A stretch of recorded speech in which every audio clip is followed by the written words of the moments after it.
Winter was a season not only of hunger and cold, but of sickness. Cramped dwellings, filled with smoke and damp, became breeding grounds for disease. The simplest cough could spread swiftly, and fevers rose like fire in bodies already weakened by want. Physicians were scarce, their remedies costly, and most turned instead to herbs, charms, or prayers whispered before crude wooden crosses. The poor relied on folk cures, garlic for strength, honey for wounds, or bitter teas brewed from roots and bark. Yet faith, more than medicine, sustained many. Parish bells tolled for the dead with steady rhythm, reminding all that illness chose without regard for age or station. Infants perished in cradles, elders wasted beside hearths, and even strong men faltered when winter stretched too long. Monasteries offered some refuge. Monks tended the sick with poultices and prayers, copying remedies into manuscripts for future generations. Still, their efforts often did little against the unseen plagues that moved silently through villages. For the medieval mind, sickness was both a test and a punishment, a shadow sent by God or spirit. In winter's darkest days, each breath felt fragile, borrowed against fate's relentless hand. At last, winter loosened its grip. Snow softened into rivulets that trickled through fields, and the first shoots of green pierced the weary earth. After months of hunger, cold, and fear, the sight of spring was more than beauty. It was salvation. The bells of villages rang not in mourning, but in celebration, marking survival through the harshest trial of the year. Cattle were driven once more to pasture, and plows turned soil long frozen. Grain was sown with prayers of abundance, every seed a pledge to the future. Survivors, though gaunt, carried with them the hard-earned strength of endurance. Even the memory of the dead was woven into the rhythm of renewal, their passing a reminder of life's fragility and the mercy of its continuance. For the medieval world, spring was not merely a season, but a resurrection. It was proof that no darkness lasted forever, no hunger endured without end. Each thaw carried the promise of another year, another chance to prepare, endure, and prevail. Thus, the cycle continued: harvest, hardship, survival, and hope, binding generations to the eternal rhythm of nature, where even the cruelest winter could not silence life's return. Despite all efforts, winter claimed many lives. Hunger wasted the frail, sickness struck without warning, and cold stilled breath in the night. Graves were dug in frozen earth, shallow and hurried, as parish bells tolled ceaselessly for souls departed. Death in winter was no stranger. It was a companion that walked among cottages and castles alike. For the medieval mind, such loss carried both sorrow and meaning. Each death was seen through the lens of faith, punishment, purification, or divine mystery. Families lit candles for the departed, praying that their souls would find warmth in heaven denied to them on earth. The churchyard filled with silent witnesses, reminding the living of life's fragility. Yet grief was not without endurance. Communities gathered to mourn together, sharing bread, ale, and memory. In the shadow of mortality, bonds deepened, for survival demanded strength not only of body, but of heart. Even as despair whispered, hope was kindled by the certainty that spring must come. Winter's shadow was long, but never eternal.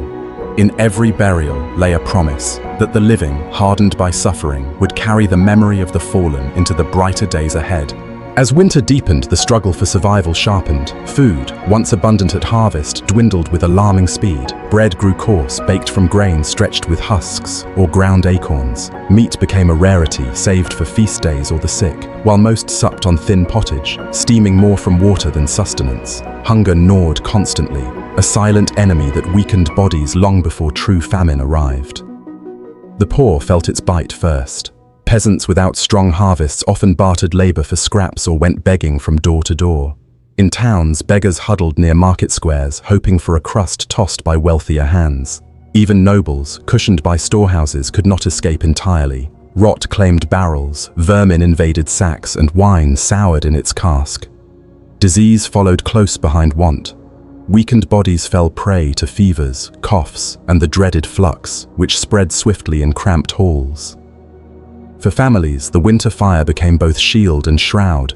It warmed the living, but watched silently as some slipped into death's embrace. Each day was endured rather than lived, and the promise of spring felt like a distant dream, fragile against the hunger that ruled the cold months.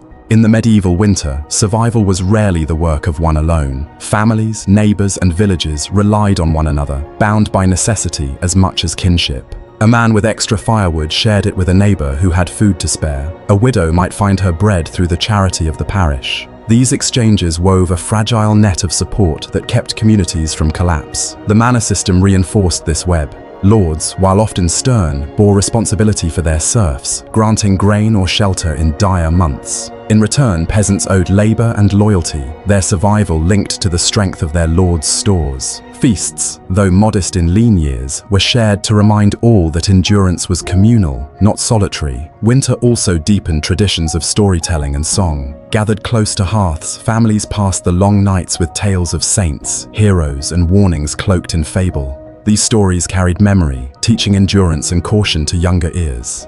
In the silence of snowbound months, laughter and song became shields against despair. Unity, whether through labor, faith, or simple fellowship, was as vital as bread. Alone, a soul faltered. Together, a village endured the frost.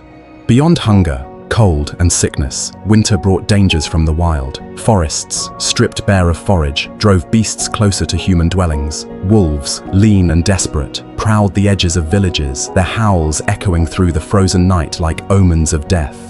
To peasants, these creatures were more than animals. They were symbols of famine itself, ever watchful for weakness. Travelers spoke of attacks upon lonely roads, where carts were overturned and drivers torn apart before help could come. Even when such tales were rare, fear made them real enough. Mothers hushed their children with warnings of wolves in the dark, while men carried spears when venturing to chop wood or fetch water after dusk. But wolves were not the only peril. Snowstorms buried paths, turning a short journey into a trap of white silence. Bandits, too, found opportunity in the season, preying on those forced to travel. Thus, winter was not only a trial of the body, but a test of vigilance. The medieval world saw the frozen landscape as alive with threats, both natural and supernatural. Each step beyond the village walls was taken with caution, for the wolf, real or imagined, was never far. If hunger was winter's first torment, cold was its cruel companion. Frost crept through every crack in timber walls, and roofs sagged under the weight of snow. Cottages, built of wattle and daub, barely held back the wind. Even stone halls of nobles could not escape the chill that seeped into marrow. Fires burned from dawn to dusk, yet their warmth reached only those nearest the hearth, leaving corners shrouded in icy gloom. Nights were the hardest. Darkness fell early, swallowing the land in silence broken only by the howl of wolves or the creak of frozen branches. Families huddled together beneath threadbare blankets, their breath rising like pale smoke in the dim glow. Oil lamps sputtered, candles guttered, and each flame became a fragile guardian against the vast black beyond the walls. Superstition grew strong in such nights. Tales of spirits roaming frozen fields or demons lurking in forests spread from mouth to mouth, whispered over dying embers.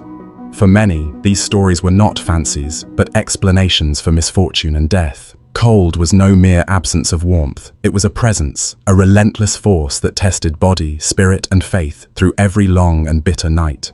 In medieval Europe, winter was not a passing season, but a looming trial. As autumn's final harvest was gathered, dread settled over towns and villages. Every household measured its stores with anxious care, grain counted, roots buried deep in cellars, salted meat hung in smoky rafters. Firewood was stacked high, yet never high enough. The sun's retreat shortened days into long nights, where frost crept into walls and breath hung heavy in the air. Unlike later centuries of relative comfort, the medieval poor had little defense. Woolen cloaks, rough and coarse, offered meager warmth. Fires smoked more than they blazed, filling cottages with choking haze. Even the wealthy, cushioned by tapestries and stone hearths, could not escape the bone-deep cold. For peasants, winter was the true lord of the land, deciding who would endure and who would fade away. Children were hushed with tales that reminded them of caution, spirits said to roam the frozen woods, hunger lurking in the guise of wolves. Beneath every story was the same truth. Winter was a relentless adversary. To face it required not only provisions, but faith, endurance, and the strength to outlast the darkness until spring returned. When hardship pressed hardest, faith became the chief refuge of medieval life. Winter, with its endless nights and biting winds, drove men and women to the church more than any other season. Stone chapels, though as cold as the fields beyond, offered a different kind of warmth, hope. There, candles flickered before painted saints, and prayers rose like smoke toward heaven, seeking mercy from the suffering that seemed unending. Clergy reminded the people that trials were divine tests, and salvation lay in endurance. Sermons spoke of Christ's own suffering, urging peasants to bear hunger and cold with patience. Holy days gave brief relief, as villages gathered for Mass, their voices rising together in hymns that momentarily drowned the sound of wind clawing at the doors. Relics and charms were treasured more dearly in winter. Pilgrims carried tokens from distant shrines, believing them to ward off illness or bring fortune to failing stores. Yet faith was not only ritual, it was the thread that bound communities, giving meaning to loss and courage to endure. For those who survived the bitter season, it was belief as much as bread or firewood that carried them through until spring's first thaw,